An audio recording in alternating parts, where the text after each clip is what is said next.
보통 제가 이렇게 다니면서 강연을 하게 되는 건 이제 카톡 얘기하고 카카오 스토리 얘기하고 보통 그러는데, 오늘은 좀 다소 좀 딱딱한 그 주제가 될 수도 있을 것 같아요. ICT 미래 전략 관련해 가지고 여기 오신 분들이 이 ICT 산업에 대해서 얼마나 이해를 갖고 계시는지 몰라서 사실은 어떻게 보면은 다 아실 수 있는 얘기일 수도 있습니다만은, 이쪽 그 ICT 생태계, 특히 모바일 생태계에 대해서 좀 설명을 드리고자 합니다.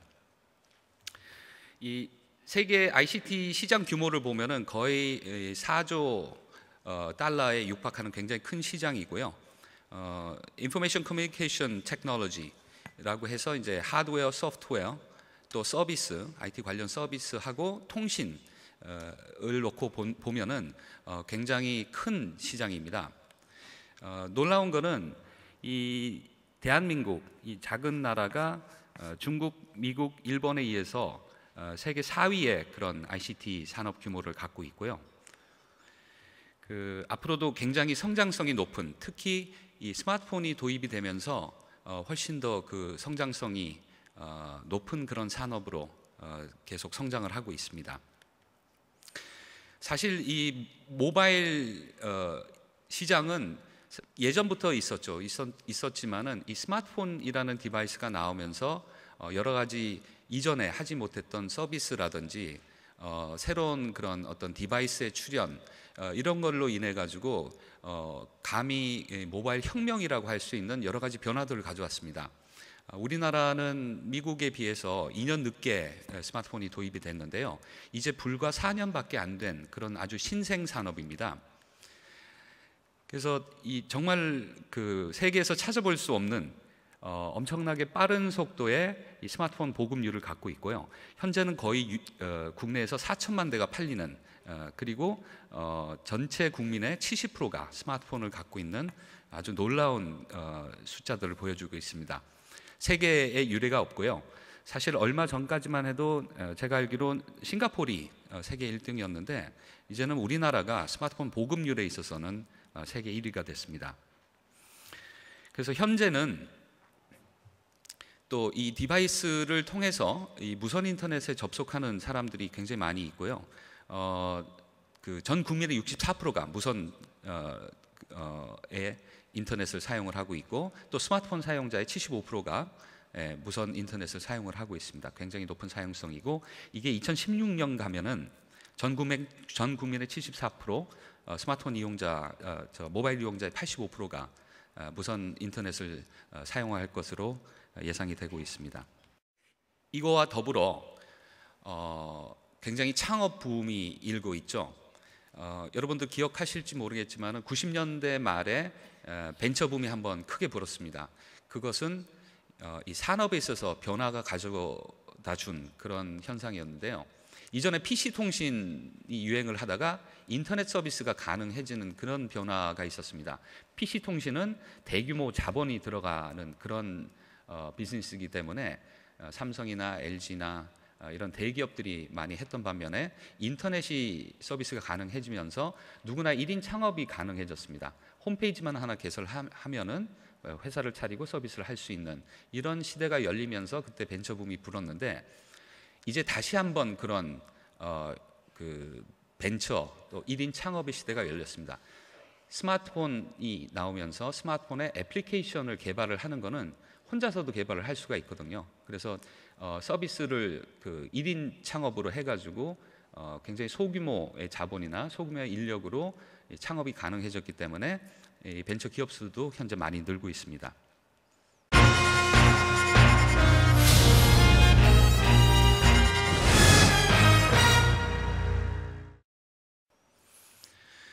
그래서 이 ICT 산업계 이 생태계를 가만히 들여다보면은 많이들 들으시는 말씀이시겠지만은 CPND, 컨텐츠 관련 그런 프로바이더들이 있고, 또 애플이나 구글이나 또 네이버나 저희 카카오 같이 이 플랫폼의 역할을 하는 그런 사업자들이 있는 반면에, 또 이 통신사들, 네트워크를 제공하는 그런 데들이 있고, 또 우리가 쓰는 그런 디바이스들, 특히 이제 모바일 쪽에서는 애플이나 삼성이나 이런 데들이 이런 디바이스를 만들면서 하나의 생태계, 선순환 구조를 갖고 있는 생태계를 만들고 있습니다.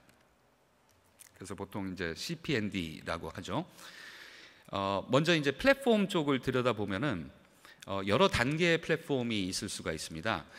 뭐 제일 그 밑단에서 보시면 이제 하드웨어, 예컨대 이제 아이폰이나 아이퍼드나 이런 디바이스 중심의 그런 플랫폼이 있을 수 있는데, 보통 우리가 플랫폼이라고 했을 때에는 가장 밑단에 이 OS 플랫폼, 오퍼레이팅 시스템의 플랫폼을 갖고 있는 이런 데들 얘기를 합니다. 여기는 구글이라든지 구글의 안드로이드, 또 애플 이 갖고 있는 iOS 이런 것들이 되겠죠. 그 위에서 또 돌아가는 서비스 단에 또는 응용 소프트웨어 단에 여러 가지 플랫폼들이 있을 수가 있고요. 가령 이제 카카오도 하나의 플랫폼으로 본다면 카카오가 서비스이기 때문에 서비스 플랫폼으로 현재 전략을 구사를 하고 있습니다. 그래서 이제 뭐 이렇게 구글도 있고 애플도 있고 이제 이 서로 성격이 약간씩 다르지만은 하나는 이제 약간 폐쇄형의 그런 구조를 갖고 있고, 구글 같은 경우에는 공개형이고,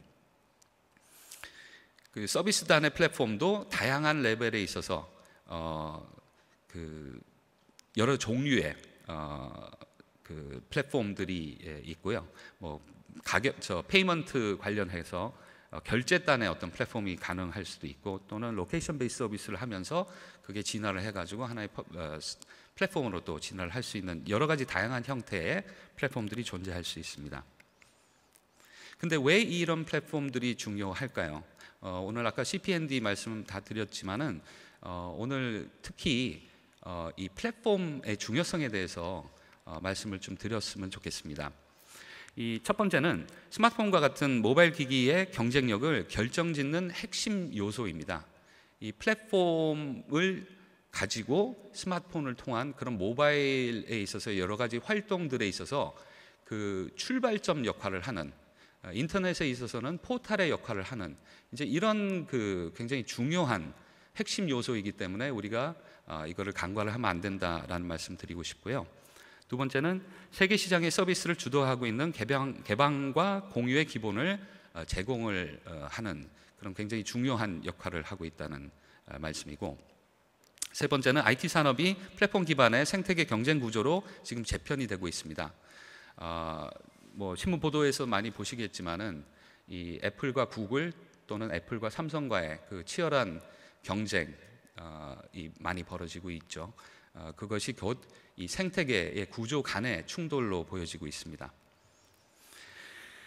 근데 이 플랫폼은 우리나라 이 ICT 산업 분야 중에서 가장 취약한 부분인 것 같습니다. 특히 이제 모바일로 진화함에 따라서 이 플랫폼의 중요성은 더 커지고 있지만 어떤 그 외국 업체들이 주도하는 그런 플랫폼들이 주를 이루고 있기 때문에 우리나라 ICT 산업에 있어서 극복해야 될 하나의 과제라고 생각을 합니다.